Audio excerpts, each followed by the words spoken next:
এক শব্দে অশ্লীলতা, একটি শব্দে ফাহশা বলা হয়েছে। এই ফাহশার আওতায় হলো ব্যভিচার, এই ফাহশার আওতায় হলো জেনা, এই ফাহশার আওতায় হলো সুদ, এই ফাহশার আওতায় হলো ঘুষ, এই ফাহশার আওতায় হলো হারাম ভক্ষণ। প্রাণী জগতের জন্য যে আল্লাহর সৃষ্টিকুলের যে প্রাণীগুলো আছে, এই প্রাণীগুলোর জন্য যদি দুনিয়ার কোনো মানুষ কোনো কল্যাণকর কিছু করে, একটা পড়ে যাওয়া বিড়ালকে যদি পানির থেকে উঠিয়ে দেয়, একটা পড়ে যাওয়া কুকুরকে যদি পানি থেকে উঠিয়ে দেয়, একটা পিপাসার্ত কুকুরকে যদি এক ডোক পানি খাওয়ায়, একটি পিপাসার্ত বিড়ালকেও যদি এক ডোক পানি খাওয়ায়, আবার সেই বিড়ালটাকে যদি আগুনে পুড়িয়ে হত্যা করে কিংবা পিটিয়ে হত্যা করে অযথা, তাহলে সেটাও আল্লাহ সুবহানাহু ওয়া তাআলার ফেরেশতারা জমা রেখেছেন। লাহুম মিম্মা কাসাবু লাহুম নাসিবুন, সে যা অর্জন করেছে মিম্মা কাসাবু, সেটা সে ওখানে ঠিক অনুরূপভাবে তাকে সেটাই পুনরায় দেওয়া হবে। হিংস্র প্রাণীদের ক্ষেত্রে ভিন্ন কথা। কোন হিংস্র প্রাণী যখন আক্রমণ করেছে তাকে হত্যা করা জায়েজ, তাকে হত্যা করা জায়েজ।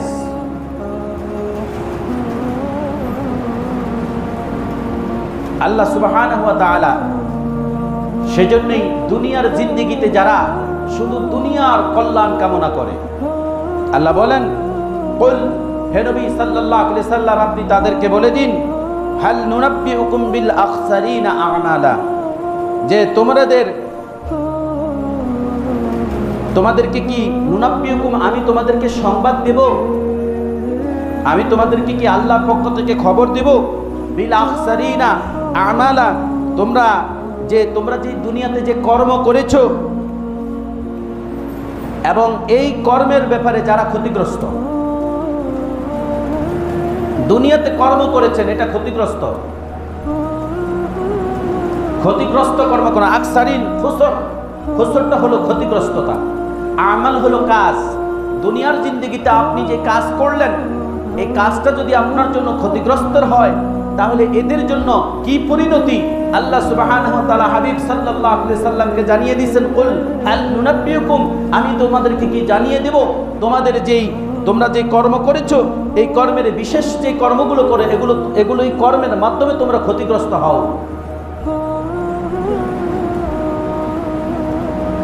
দুনিয়া তো কর্মের জায়গা।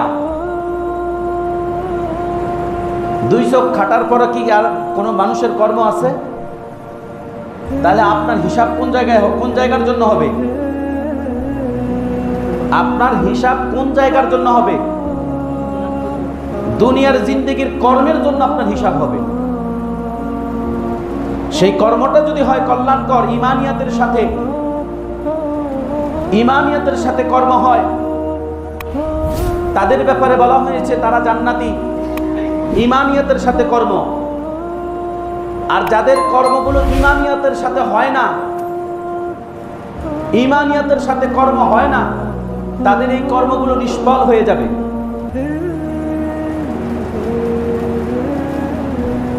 কেননা রমাদান কারিমের শেষ জুমায় আলোচনা করেছিলাম, ইন্নাস সালাতা তানহা আনিল ফাহশাই ওয়াল মুনকার, নিশ্চয়ই নামাজ কি করে? অশ্লীল কাজ থেকে বিরত রাখে। যে ব্যক্তি নিয়মিত সালাত আদায়কারী, যে ব্যক্তি তার রবের সাথে দৈনিক 5 বার সাক্ষাৎ করে, সেজদার মাধ্যমে রবের কাছে ক্ষমা প্রার্থনা করে, সেজদার মাধ্যমে রবের কাছে তাওবা ইস্তেগফার করে, আর যাই হোক এই সালাত তাকে সমস্ত প্রকার অশ্লীল কর্ম থেকে বিরত রাখবে। অশ্লীল কর্মগুলো কি?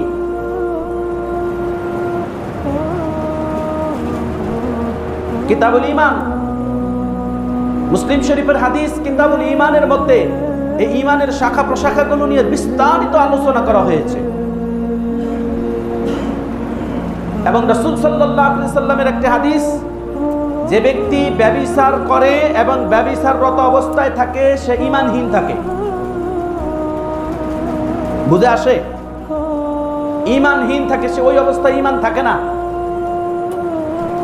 তাহলে আপনাকে সালাত বিরত রাখবে এই অশ্লীলতা থেকে, এই ব্যভিচার থেকে, এক শব্দে অশ্লীলতা, একটি শব্দে ফাহশা বলা হয়েছে।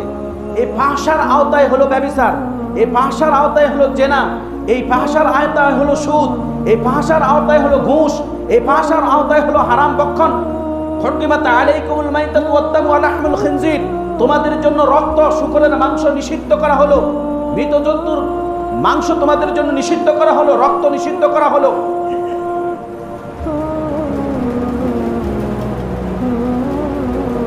সেগুলো যদি তারা খায়, এগুলোই হলো ফাহশা।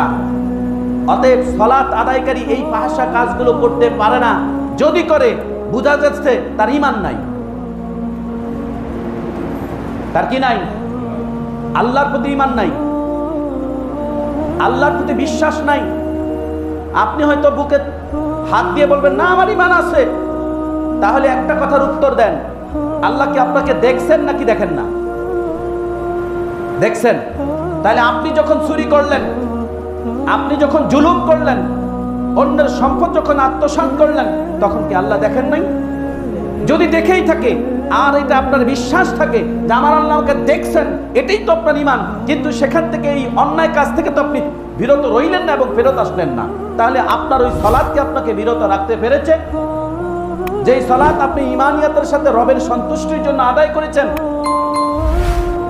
যে ঈমান আপনাকে বাঁচাতে পারলো না, সেই ঈমানের ব্যাপারে আল্লাহ সুবহানাহু ওয়া তাআলা কি বলছেন? সামনে যাই, আল্লাহ বলেন আল্লাযীনা দাল্লা সা'য়ুহুম ফিল হায়াতিদ দুনিয়া,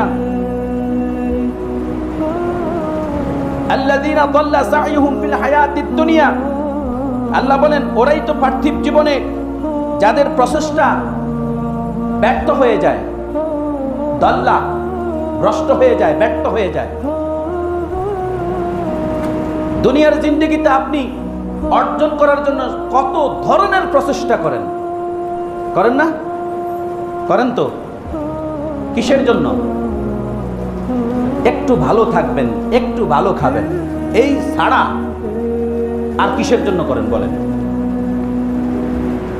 পরিবার নিয়ে একটু ভালো থাকবেন, একটু ভালো খাবেন, ভালো থাকা আর ভালো খাওয়া, এই দুইটা জিনিস ছাড়া আপনি কি জন্য প্রচেষ্টা করেন বলেন?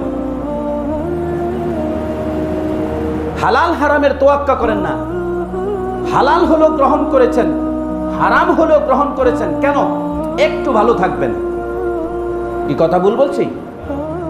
একটু ভালো থাকার জন্য। সেই ভালোটা হতে হবে হালালের সাথে, কিন্তু যেটা হারামের সাথে হতে, এটা তো ভালো কোনোভাবেই হয় না। কারণ যেটা আল্লাহর পক্ষ থেকে কল্যাণকর নয়, সেটা আপনাকে দুনিয়ার জিন্দেগিতে কল্যাণ দিবে, এটা আশা করেন কি করে? আল্লাহ বলেন আল্লাযীনা দাল্লা সা'য়ুহুম ফিল হায়াতিদ দুনিয়া, হায়াত এবং দুনিয়া দুইটা শব্দ বুঝছেন নাকি বুঝেন না? দুনিয়া ওয়াল আখিরা, এখন যেখানে আছেন এটা হলো দুনিয়া, আর হায়াত, এই দুনিয়ার হায়াতের জিন্দেগি আপনার জন্য কি হয়ে গেল? প্রচেষ্টা পর্যদুস্ত হয়ে গেল, ব্যর্থ হয়ে গেল। তারা মনে করে যে, অথচ আল্লাহ বলেন ওয়াহুম ইয়াহসাবুনা আন্নাহুম ইউহসিনুনা সুনআ, অথচ তারা মনে করে যে আমরা খুব ভালো কাজ করি। কে বলছেন? আয়াত সূরাতুল কাহাফ। কাহাফ শব্দের অর্থ কি? কে কে জানেন? আলোচনা করছি। গুহাবাসী। কাহাফ শব্দের অর্থ হলো গুহাবাসী। আল কাহাফ, এই গুহাবাসীরা নির্দিষ্ট, এটি মারেফা। গুহাবাসীরা নির্দিষ্ট ব্যক্তি ছিলেন, তাদের সংখ্যায় 6 জন।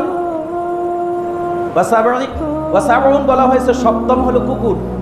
আবার মতান্তর করা হয়েছে আয়াতের মধ্যেই, এই জন্য আপনি নির্দিষ্ট করে বলতে পারবেন না তারা কি 7 জন না 8 জন। স্বয়ং আল্লাহ বলতেছেন তাদের সংখ্যায় ছিল 6 জন, সপ্তম ছিল কুকুর, কিংবা তাদের সংখ্যায় ছিল সপ্তম, অষ্টম ছিল কুকুর।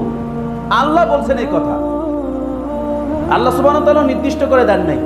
এই জন্য আমি আপনি নির্দিষ্ট করে বলা সম্ভব না। মুহাম্মদুর রাসূলুল্লাহ সাল্লাল্লাহু আলাইহি সাল্লামকে এই গুহাবাসীদের সম্পর্কে জিজ্ঞাসাবাদ করেছিলেন, তখন আল্লাহ সুবহানাহু ওয়া তাআলা ও গুহাবাসীদের সম্পর্কে এই আয়াতগুলো যে নাজিল করেছিলেন, সেই গুহাবাসীদের নামেই একটা সূরা আল কাহাফ আল্লাহ তাআলা দিয়ে দিলেন। সেই সূরা কাহাফে আল্লাহ সুবহানাহু ওয়া তাআলা 104 নম্বর আয়াতে বলেন, ওয়াহুম ইয়াহসাবুনা আন্নাহুম ইউহসিনুনা সুনআ, তারা দুনিয়ার জিন্দেগিতে যে কর্মগুলো করে তারা মনে করে আমরা খুব সৎকর্ম করি। কি ঠিক কিনা? আমরা কি তাই মনে করি না? আমরা খুব সৎকর্ম করি। আপনার জিন্দেগিটা, আপনার জীবনটা হয়েছে এরকম, প্রতিটা দিন আপনার একটা সুন্দর জামা আপনার ময়লা পানিতে আপনি ভিজিয়ে রাখেন। দুনিয়ার জিন্দেগিটা হলো খসরের জায়গা, গোটা দুনিয়াটাই হলো খসরের জায়গা, ক্ষতিগ্রস্ততার জায়গা। কারণ আল্লাহ নিজে সূরা আসরে কি বলছেন? শপথ সময়ের নিশ্চয়ই মানুষগুলো ক্ষতিগ্রস্ত। কে বলছেন? আর মানুষগুলো কোথায় থাকে? হায়াতিদ দুনিয়া, দুনিয়ার এই জিন্দেগিতে মানুষগুলো আছে। তাহলে খসর কোথায়? এখানে।